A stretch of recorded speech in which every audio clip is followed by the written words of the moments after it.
Picture a shallow grave on the Isle of Man. A young woman, face down in the dirt, her hands awkwardly above her head. The back of her skull is gone, sliced clean off by a heavy blade. Her body was dumped unceremoniously with cremated animal bones.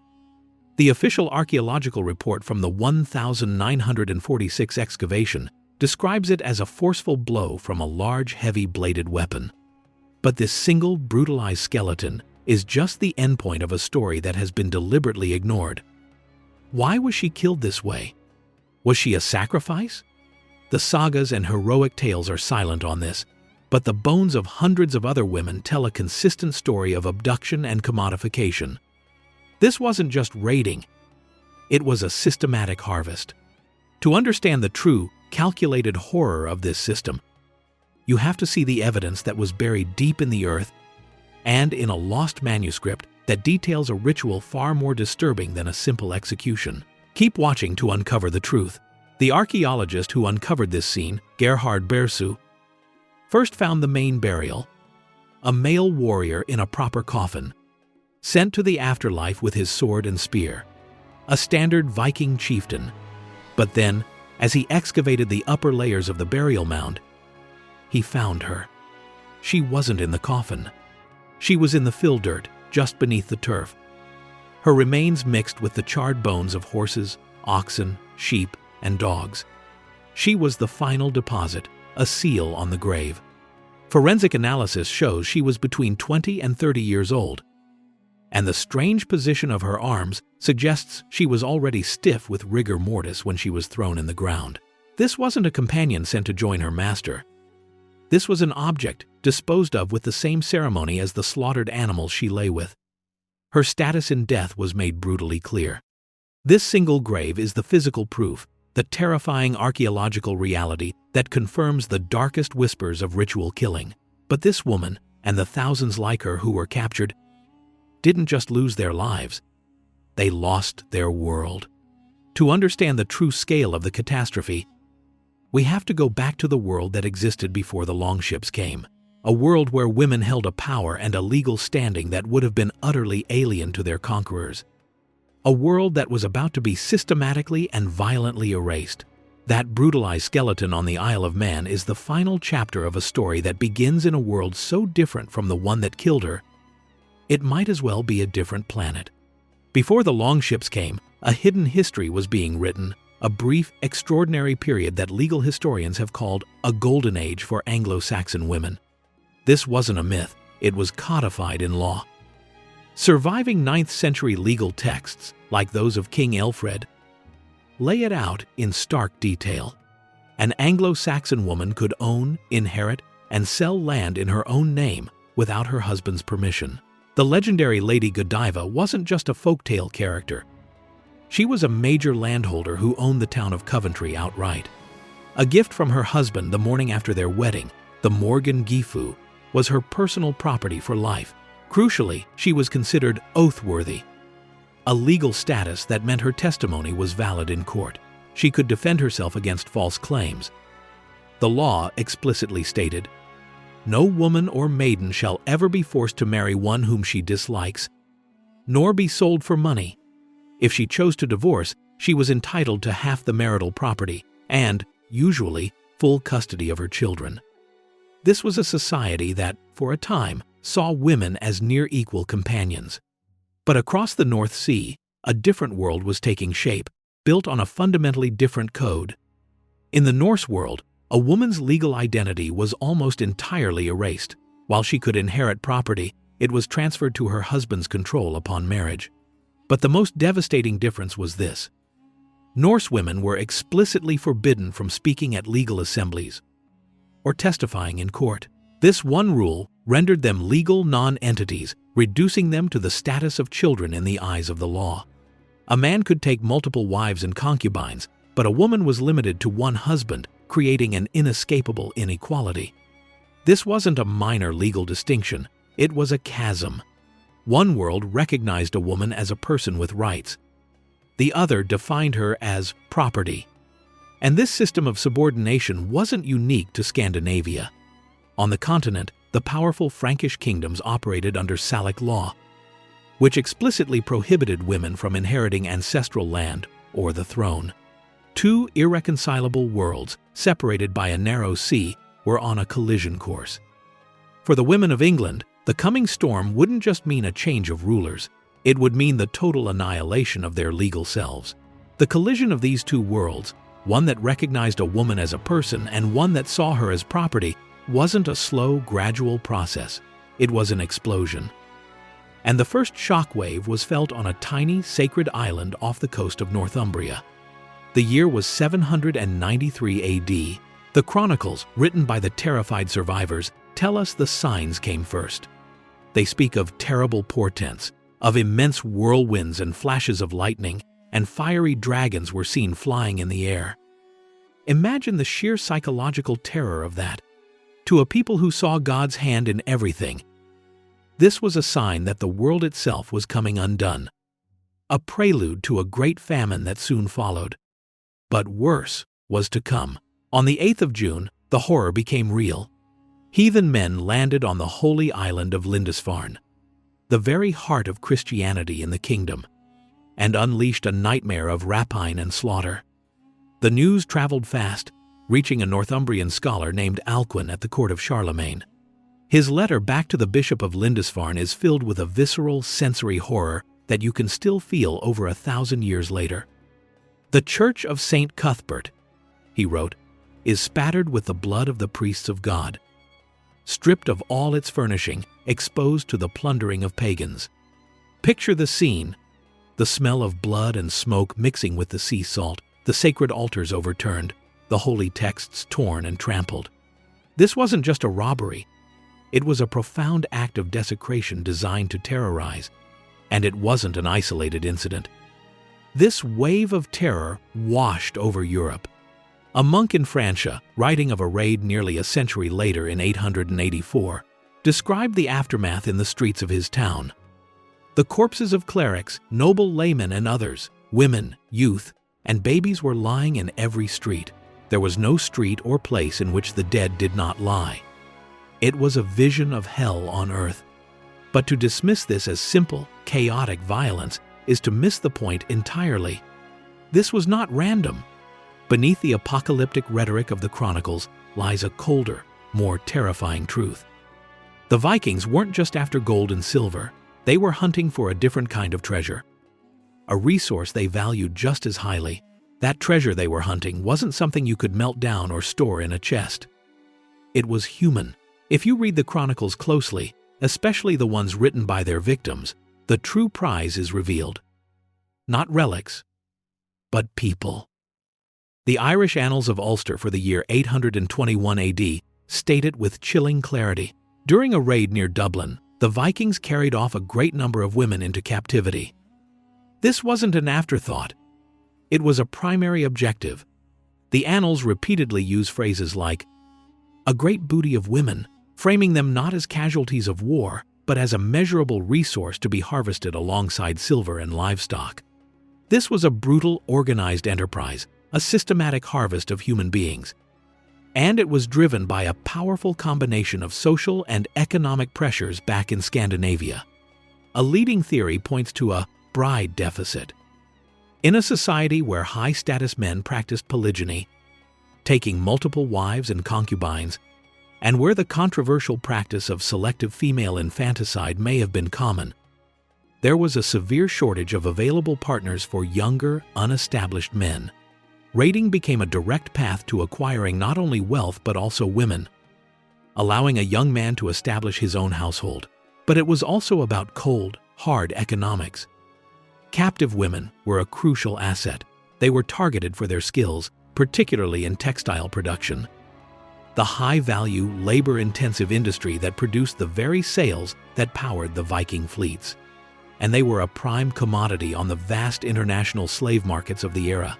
Viking traders trafficked captives through hubs like Dublin and Hedeby, selling them into the Byzantine and Islamic worlds in exchange for silver and luxury goods. This was a global business.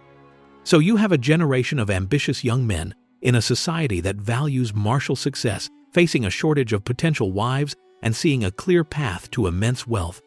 The answer was simple and brutal. Take them. The accounts in the annals are chilling, but for centuries, they were just words on a page. How can we be sure this was a massive, systematic population transfer and not just isolated incidents? Because the victims left behind a permanent, undeniable record. Not in stone, but in their very bones. And the story they tell is even more shocking than the chronicles.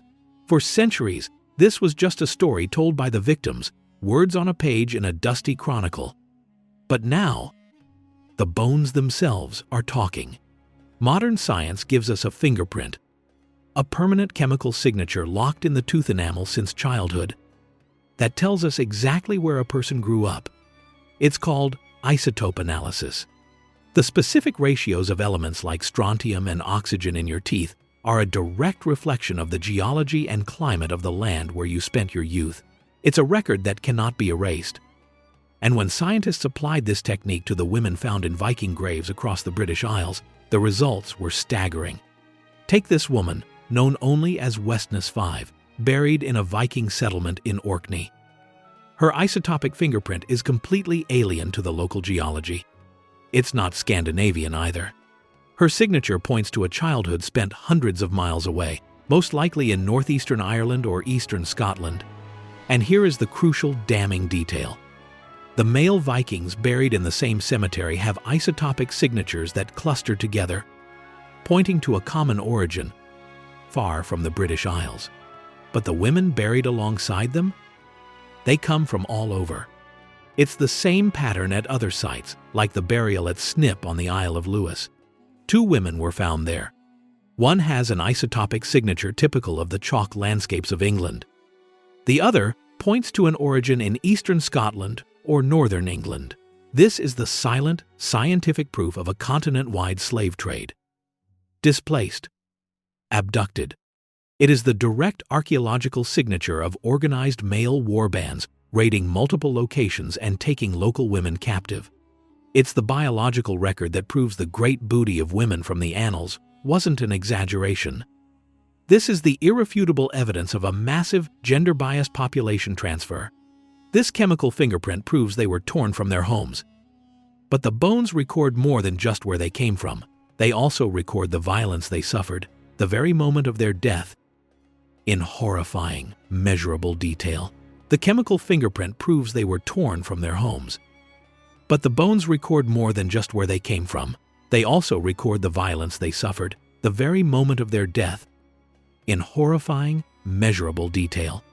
In the Netherlands, in the destroyed city of Zutphen, archaeologists found the skeleton of a woman who died in a raid in 882 AD.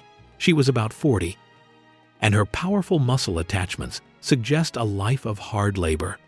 Forensic analysis of her right knee revealed a clean, 5mm deep gash in the bone, a wound made by a sharp, heavy weapon like a sword or an axe. This wasn't a killing blow. It was a crippling strike designed to immobilize her, to make her fall before she was finished off. Her body, along with the other victims, was later unceremoniously buried under sand and soil when the town was rebuilt. But the evidence gets even more disturbing. In Denmark, near Roskilde, an unusual double grave was unearthed, containing a mother and her adult son. The son's vertebrae were separated in a way that suggests he was hanged. But his mother's fate was different. Placed directly on top of her body were 2 massive stones. One, weighing an estimated 40 kilograms, that's 88 pounds, was positioned on her chest. A second, weighing a staggering 75 kilograms, 165 pounds, was placed over her legs. This was a deliberate act of crushing, either as a method of execution or a ritual to pin her body in the grave. And the pattern continues. The skull of a woman from a burial mound in Ringsaker, Norway, shows a massive semicircular depression with radiating fracture lines, the unmistakable signature of a devastating blow from a blunt weapon. This isn't the chaos of battle. This is calculated, intimate brutality etched into the very skeleton. These cases provide a terrifyingly specific record of the violence inflicted on individual women. But for the vast majority of those captured, a quick, violent death was not their fate.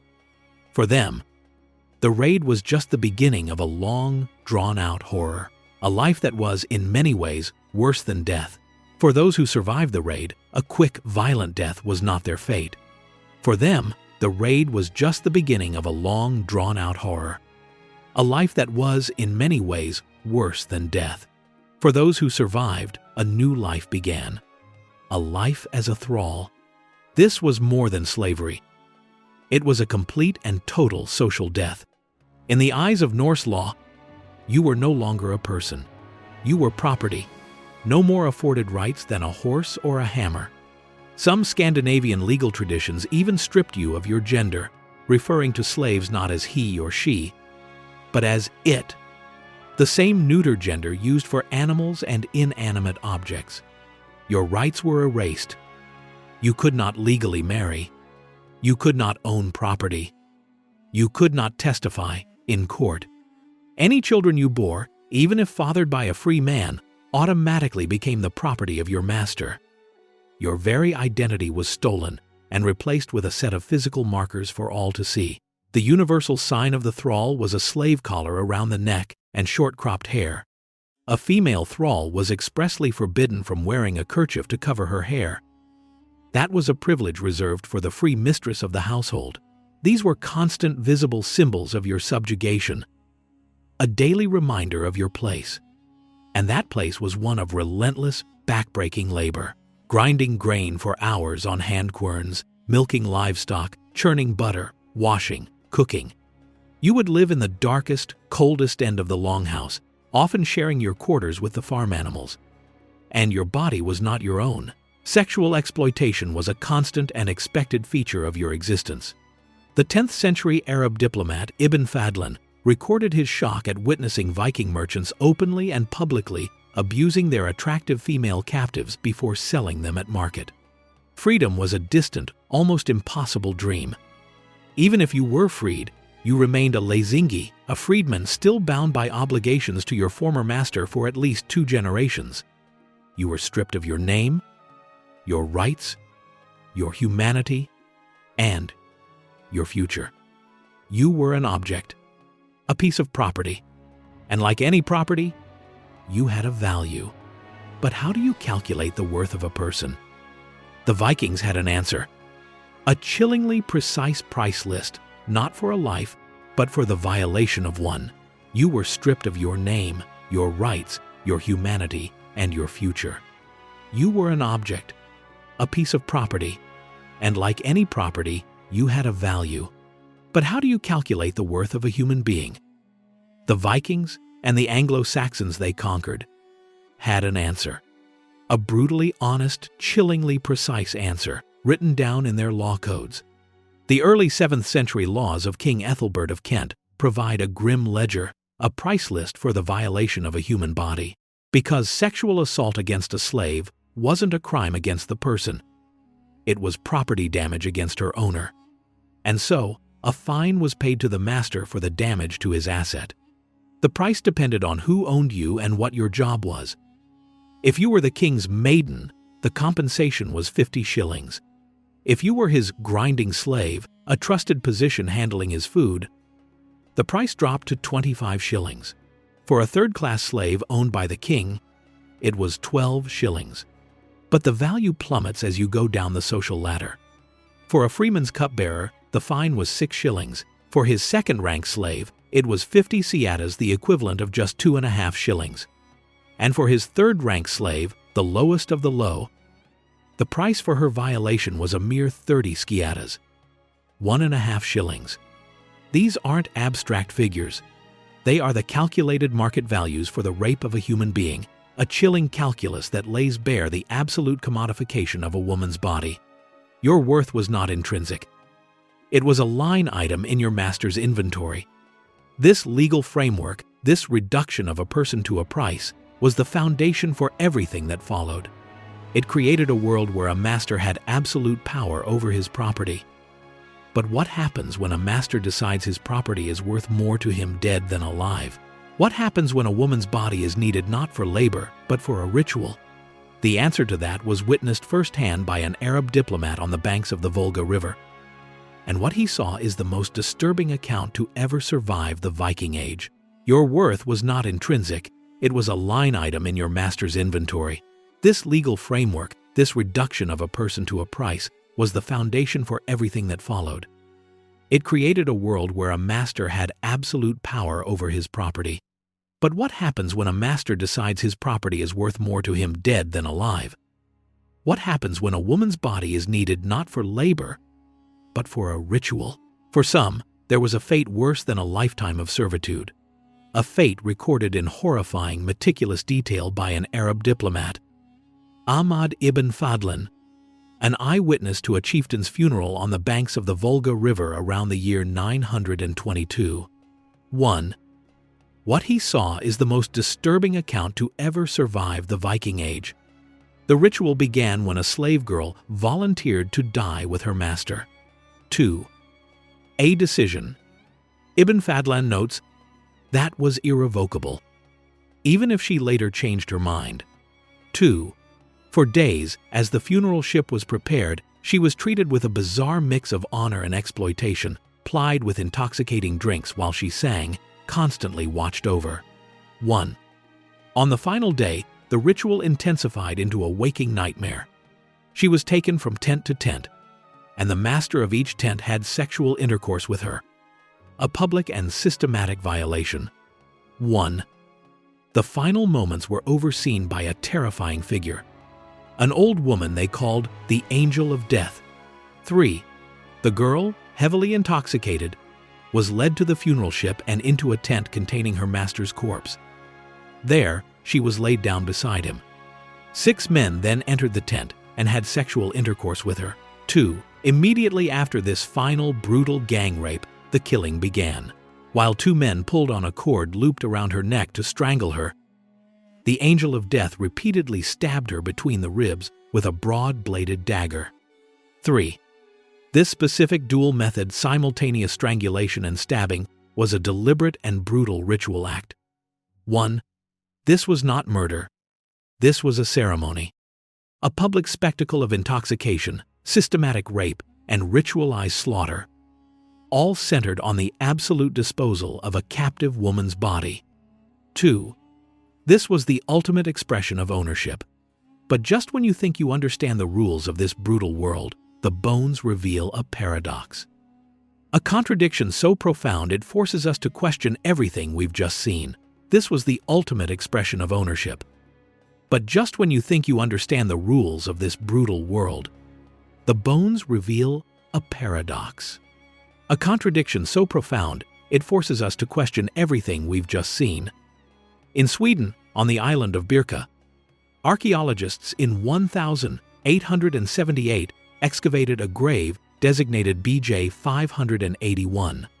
1. It was for over a century considered the archetypal high-status warrior burial. Inside a wooden chamber lay a body surrounded by a breathtaking arsenal. A sword, an axe, a spear, armor-piercing arrows, and 2 shields. 2. 2 horses, 1 bridled for riding, were arranged at the edge of the chamber. 3.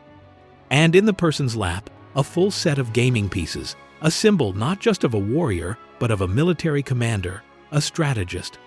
4. This was the Viking ideal, the pinnacle of martial power. A figure so impressive that the excavator himself described it as perhaps the most remarkable of all the graves in this field. 1. For more than 100 years, the occupant was assumed to be male. It had to be. But in the 1970s, osteologists noticed the bone structure seemed feminine. 5. The idea was dismissed. Then, in 2017, a team of researchers extracted DNA from a tooth and an arm bone. The results were unambiguous. The skeleton had 2 X chromosomes. No Y chromosome was present. 6. The ultimate Viking warrior, the high-ranking commander of Birka, was a woman. 1. And she is not alone. Across Scandinavia, dozens of female graves containing weapons have now been identified. 7. In Solar, Norway, another woman was buried with a full weapon set. 7. But her skeleton tells an even more incredible story. Her skull bears a significant healed head injury, a dent in the bone consistent with a sword wound. 8. This is the first direct forensic evidence of a female Viking veteran who not only fought in battle, but survived it. So, how can this be? How can a culture that produces the ritually sacrificed slave girl of Balatir also produce the high-ranking female commander of Birka?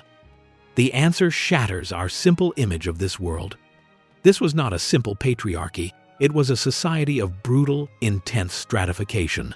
For a select few, it seems that status, wealth, and martial prowess could override the limitations typically imposed by gender. Your fate was determined not just by whether you were a man or a woman, but by your power.